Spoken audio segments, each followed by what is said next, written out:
Pero se puso, era al mismo tiempo muy autocrítico y muy respetuoso de los datos experimentales. Entonces se puso a medir y vio que aquello no iba bien.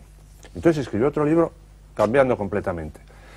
Y sacó las 3 leyes en otros 2 libros posteriores. Siguió teniendo la misma mentalidad mística y la misma emoción profunda al ver el universo y a sentir que estaba entendiendo el movimiento de los planetas. Pero introdujo un elemento de autocrítica durísimo que le hizo cambiar completamente su primera visión y seguir adelante. Bueno, esto es un caso realmente excepcional, único probablemente en la historia, pero yo creo que quizá lo que estaba diciendo Jesús Mosterín hace un momento es que esa visión en todo caso necesita estar constantemente con esa autocrítica. Y para los científicos es más fácil no olvidarse de esa autocrítica porque va a venir el referee de la revista y a decirle su artículo es una porquería porque no está de acuerdo con este experimento. Pero en otros temas yo creo que es un peligro más grave que tienen los científicos. Tenemos otro, por ejemplo, la visión especializada y la pérdida de visión global, por supuesto, cada cual tiene sus efectos secundarios, ¿no? De acuerdo. Me gustaría decir algo. Sí, Fernando Díez y después Ramón Queralto. Venga, Fernando.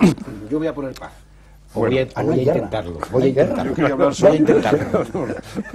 Pero primero que que hable Jesús. Bueno, ya no sé lo que quería decir, pero veo aquí que ha apuntado la palabra madre.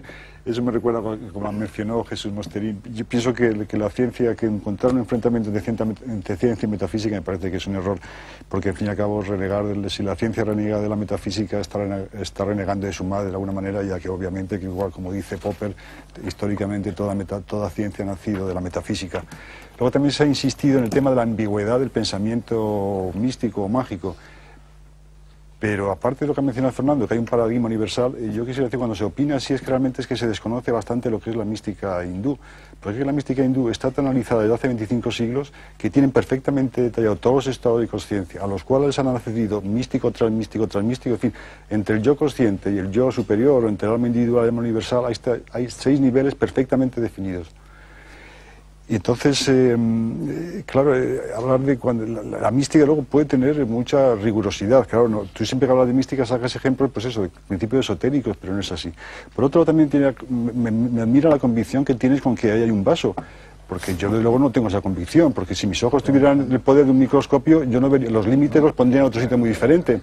Yo pienso que todo lo que llega por los sentidos ocurre nada más que en la mente. Una mosca no ve un vaso, un perro no ve un vaso. Fuera de la mente hay algo, pero no sabemos lo que es. Desde luego no hay este vaso. Yo lo veo así, pero si tuviera otro medio de percepción, lo vería de otra manera, lo cual quiere decir que eso no existe en sí mismo. Pero ahora, perdona, cuando dices eso, a mí me parece, los filósofos lo han dicho a veces, incluso grandes como a mí me parece que no estamos actuando como pensadores, sino como actores de teatro. A mí me parece que es puro teatro poner en duda que este vaso esté aquí. Desde luego, yo no sé si la mosca o el ciego lo vería y tal. No, lo que lo sabemos. Que la mosca que es un objeto para un sujeto, pero en sí mismo el vaso no hay más que partículas subatómicas. Esto es lo que Wittgenstein hablaba. Tu mente organiza el bubo y el vacío primordial en forma de vaso. La mente pone el límite ahí, pero si yo tuviera otra capacidad, el límite de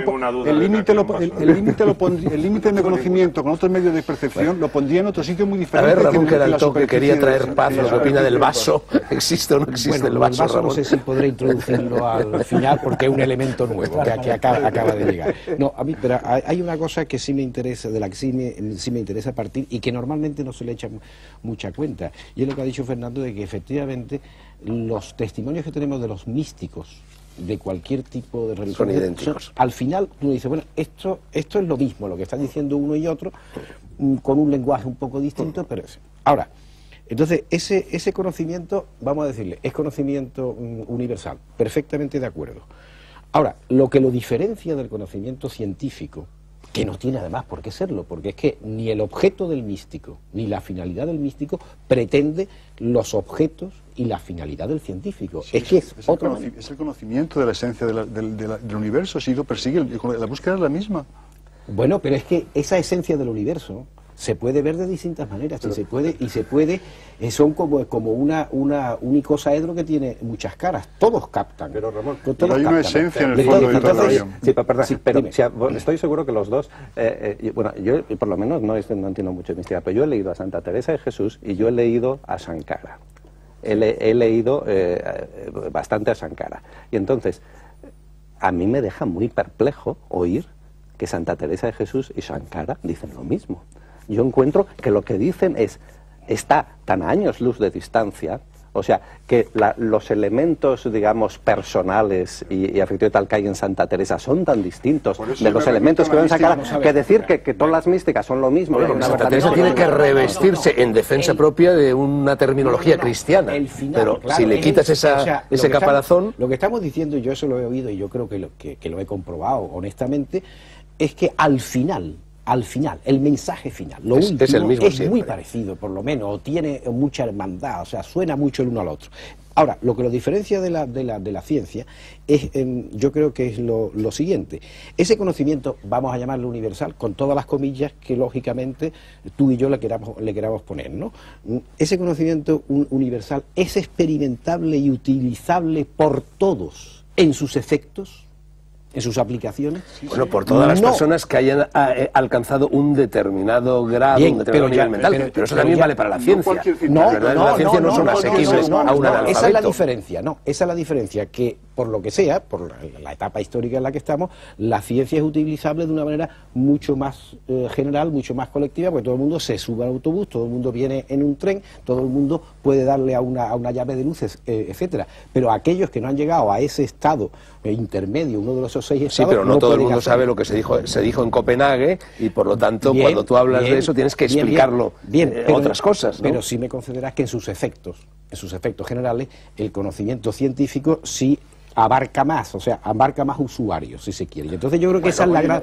Y esa es la misma forma que una mala novela tiene más lectores que una novela de élite. Bien, pero yo pienso que interpretar un proyecto científico con física cuántica me parece que lleva muchísimo más tiempo, más dedicación, que probablemente alcanzar lo inefable. No, pero si y, la mística se puede plantear como un proyecto científico si tú eliges a, yo que sé, una muestra de personas muy capacitadas, tan capacitadas como están los científicos para su dedicación, coges entre las comunidades, especialmente orientales, jóvenes de 30 años, con una capacidad personal y una tendencia espiritual muy fuerte, haces un experimento con ellos, antes de que hubieran llegado a comprender la teoría cuántica, es muy probable que hubieran alcanzado lo inefable. Y yo creo que esto se puede... Pero ¿por qué asimilar la experiencia pues mística para que sea intersubjetiva, para que sea intersubjetiva y se pueda afrontar una deducción para que como proyecto unos principios para que luego se pueda plantear una deducción. Como proyecto científico. Pues para que luego para que sea intersubjetivo y transferible. Tú sientas unos principios y unos conceptos con brevedad que se echa encima la publicidad. Solamente una cosita solo por decir, hombre, hemos dicho lo del experimento de la experiencia, que te acuerdas al principio. Ahora voy a decir una cosa que evidentemente no quiero ni que sea científica ni que sea aceptada por un científico, es que me da igual. Es que me da igual que la acepten o no, me da igual. Y además estoy de acuerdo en todo lo que habéis dicho como científicos, estoy totalmente de acuerdo. Es que yo no soy científico en este sentido, pero suscribiría todo porque os escucho, os entiendo, creo que os entiendo y estoy de acuerdo, porque es un lenguaje que utilizáis al que yo tengo un acceso como persona que escucha y que me parece que entiendo. Y me parece muy bien. Ahora, le voy a decir una cosa a él, porque ha hablado esto de si esa experiencia es posible, comunicable, o todo el mundo, esa cosa que ha dicho antes y tal. Y quiero decir una cosa, digo que con respeto a vuestro propio silencio me gustaría decir esto, y es el acceso al que se tiene al final, en la medida en que yo he podido estudiar pues también los orientales y tal, es que se llega a un estado de silencio, pero es un silencio que no es la ausencia de ruido, por lo tanto ya no hablamos de física, no hay ruido, es decir, en la medida de lo posible, porque me diréis, ¿cómo es posible que no haya? Bien, de acuerdo con la pregunta, pero se llega a una percepción subjetiva de silencio al que se puede llegar por la práctica y la experiencia. Es decir, no hay ningún ser humano que no pueda llegar. Si quiere entrar en la práctica, es lo mismo, es decir, ¿quiere usted comprobar eso que es científico? Pero, pues entienda usted cómo funciona. No, es que no lo quiero ver, mirar. Bueno, pues no entenderá usted nunca cómo funciona este experimento. Hay un laboratorio interior, entre comillas la palabra laboratorio. Cuando se llega y se accede a ese silencio interpelante, yo siempre digo interpelante para que no se quede uno perdido por ahí, que es un juicio crítico, se hace uno, es una autocrítica. Pero ese silencio al que se llega, se puede llegar. Y puede llegar todo el mundo, todos los que estamos en el plató pueden llegar. Ahora, esto sí, si niegan la experiencia, porque dicen esto es tuya, sí, claro que es mía, pero yo te digo cómo he llegado. Y he cogido tradiciones que me han explicado cómo han llegado otros. Desde Santa Teresa como Sacarás. Me han explicado métodos para que yo experiencias prácticas, que yo practique, y veremos si yo desemboco en ese río de silencio o en ese mar de silencio del que tú me hablabas. Y te digo una cosa, la gente que más o menos nos hemos metido en este mundo, humildemente lo digo, y a lo mejor no he llegado ni a vislumbrar nada de lo que estoy hablando, que también